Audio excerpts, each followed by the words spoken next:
Bismillahirrahmanirrahim. Assalamualaikum warahmatullahi wabarakatuh. Anak-anak, alhamdulillah hari ini kita akan belajar tematik. Kita sampai di tema 5 yaitu wirausaha. Kita masuk di subtema 1, kerja keras berbuah kesuksesan. Oke.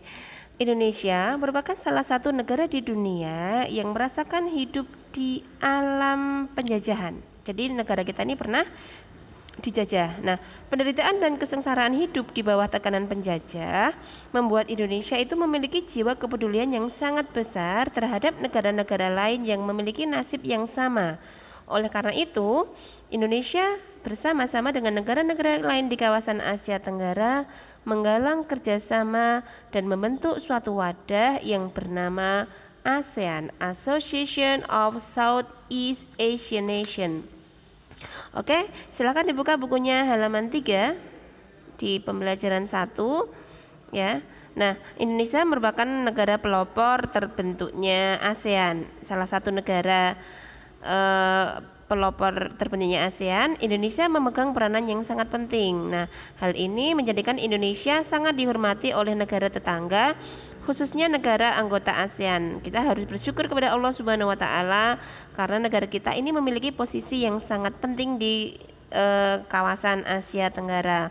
Baik, sekarang di halaman 3, di situ ada teks kunjungan siswa ke pameran pendidikan. Nah, itu silahkan kalian baca ya.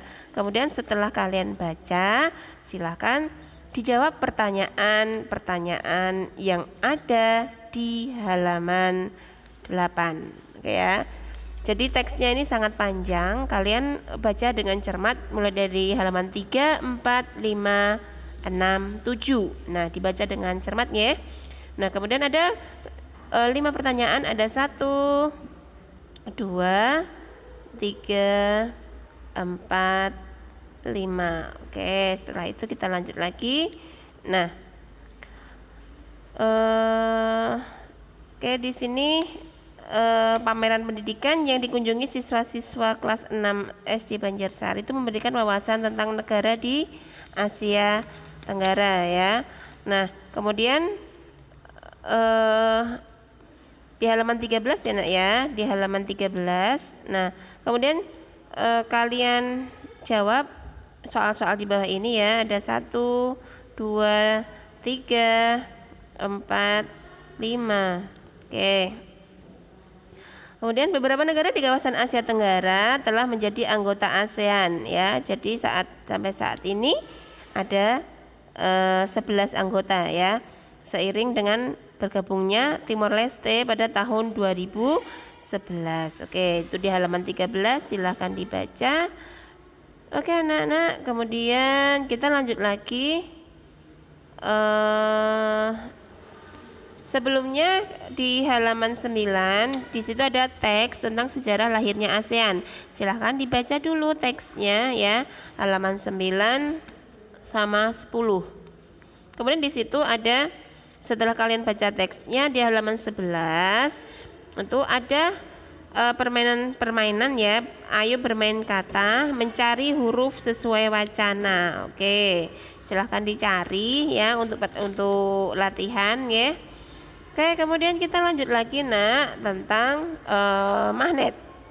Magnet di halaman 15. Oke, di halaman 15, batu magnet adalah batu yang dapat menarik benda-benda tertentu. Batu magnet ini pertama kali ditemukan tanpa sengaja di kota Magnesia yang terletak di wilayah Asia Kecil atau sekitar 400 tahun yang lalu. Karena ditemukan di kota Magnesia, maka batu itu disebut dengan magnet. Oke. Kemudian benda yang dapat ditarik oleh magnet disebut dengan benda magnetis. Benda yang ditarik oleh magnet biasanya terbuat dari besi, baja atau bahan yang mengandung keduanya. Contohnya di sini ada sendok logam, ada peniti, kemudian ada penjepit kertas yang terbuat dari logam ya, bukan yang dari plastik ya. Kemudian ada mur, baut, nah dan lain sebagainya. Oke. Kemudian benda yang tidak dapat ditarik oleh magnet itu disebut dengan benda tidak magnetis atau amagnetis. Contohnya di sini ada balon, ada kayu, ada sendok plastik ya, kemudian ada sendal. Nah, itu tidak bisa ditarik oleh magnet. Baik, sekarang kita lanjut ke sifat-sifat magnet ya. Oke, sifat-sifat magnet. Jadi lihat di bukunya halaman 16 juga, sambil dilihat slide-nya Ustazah ya. Yang pertama, magnet memiliki gaya tarik. Oke. Kamu telah mengetahui bahwa magnet dapat menarik benda magnetis. Dengan kata lain, maka magnet ini dapat menarik benda lain karena memiliki gaya magnet ya. Gaya magnet adalah gaya yang dimiliki oleh magnet sehingga dapat menarik benda-benda lain. Yang kedua, sifat magnet memiliki gaya yang dapat menembus benda. Jadi magnet ini bisa menarik benda, tapi gaya magnetnya magnet ini bisa menarik benda magnetis. Nah, tapi juga gaya magnet ini juga bisa menembus benda yang tidak magnetis tetapi yang tipis. Contohnya misalkan kita menarik magnet akan menarik paku tapi dihalangi oleh kertas tipis. Nah, ternyata masih tetap bisa menarik paku meskipun ada halangannya, yaitu kertas tipis. Nah, ini membuktikan bahwa magnet memiliki gaya yang dapat menembus benda. Oke. Daerah di sekitar magnet yang masih dipengaruhi oleh gaya magnet disebut dengan medan magnet. Ujung magnet yang mengarah ke utara disebut kutub utara. Ujung magnet yang mengarah ke selatan disebut dengan kutub selatan. Oke, seperti ini gambarnya ya. Jadi nah, ini dilihat di sini ada garis gaya magnet. Nah, seperti itu contohnya. Oke, sekarang kita menuju ke magnet alam dan magnet buatan. Berdasarkan asalnya, magnet dibedakan menjadi magnet alam dan magnet buatan. Yang disebut dengan magnet alam adalah magnet yang ditemukan secara alami tanpa melalui proses pembuatan, ya. Tanpa melalui proses pembuatan, jadi alami saja. Magnet bumi termasuk salah satu contoh dari magnet alam. Oke. Kemudian yang kedua ada magnet buatan. Silahkan dilihat bukunya halaman 18 ya. Magnet buatan adalah magnet yang sengaja dibuat oleh manusia. Nah, magnet buatan itu bisa dibuat dengan 3 cara. Yang pertama ada dengan cara menggosok ya, menggosok. Kemudian yang kedua ada dengan nih ya, dengan cara gosokan. Oke. Dengan cara menggosokkan magnet tetap atau magnet alami pada besi atau baja. Nanti penggosokan itu dilakukan dengan satu arah. Setelah digosok, maka besi atau baja yang digosok itu akan berubah menjadi magnet, tetapi tidak tetap. Jadi bisa hilang nanti kekuatan magnetnya. Yang kedua dengan cara induksi.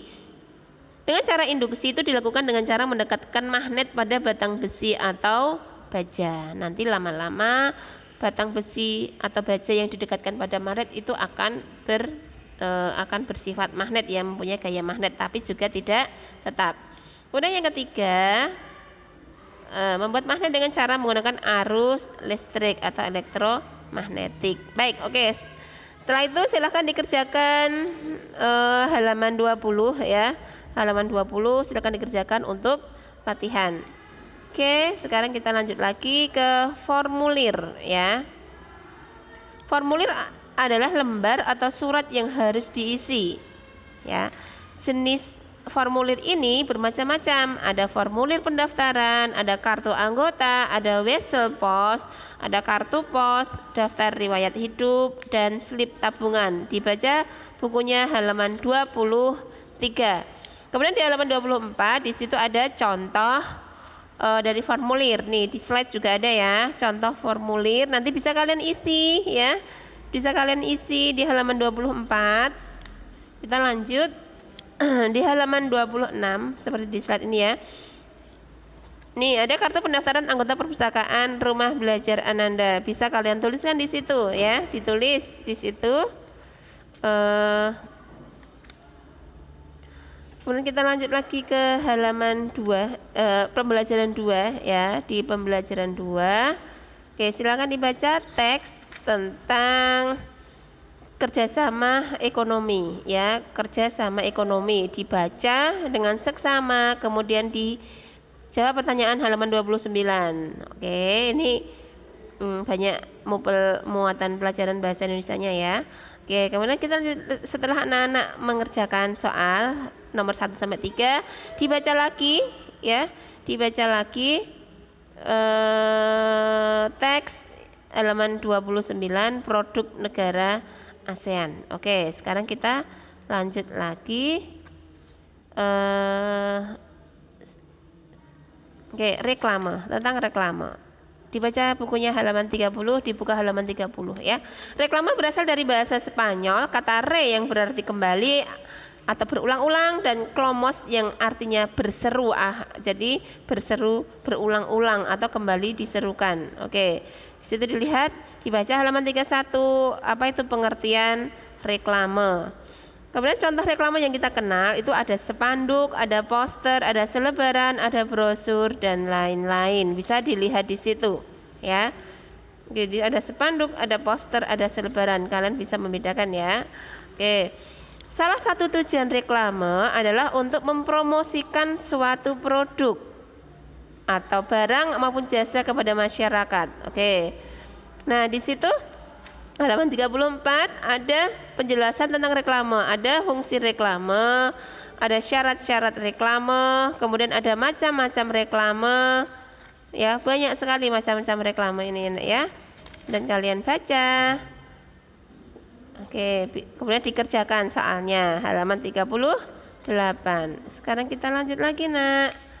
Peta penyebaran sumber daya alam. Oke, halaman 39. Keragaman produk perekonomian di Indonesia. Silakan dibaca teksnya. Oke. Nah, berbagai kegiatan ekonomi yang tumbuh dan berkembang di masyarakat Indonesia, ada pertanian, kemudian ada perkebunan, ada perikanan, ada peternakan, kemudian ada perindustrian, ada juga pertambangan, ya. Oke. Oke, kemudian kalian baca lagi ya, baca terus, ya, nggak apa-apa ya. Kita belajar berusaha bersama-sama ya. Halaman 39 dibaca, halaman 39 ini banyak sekali, Nak, sampai halaman 47. Oke anak-anak, demikian untuk materi tematik kita hari ini. Jangan lupa dibaca ya, Nak ya. Dibaca, bacaannya banyak tapi tidak apa-apa, bismillah saja nggih. Oke, kalau ada salah-salah kata Ustazah mohon maaf. Wassalamualaikum warahmatullahi wabarakatuh.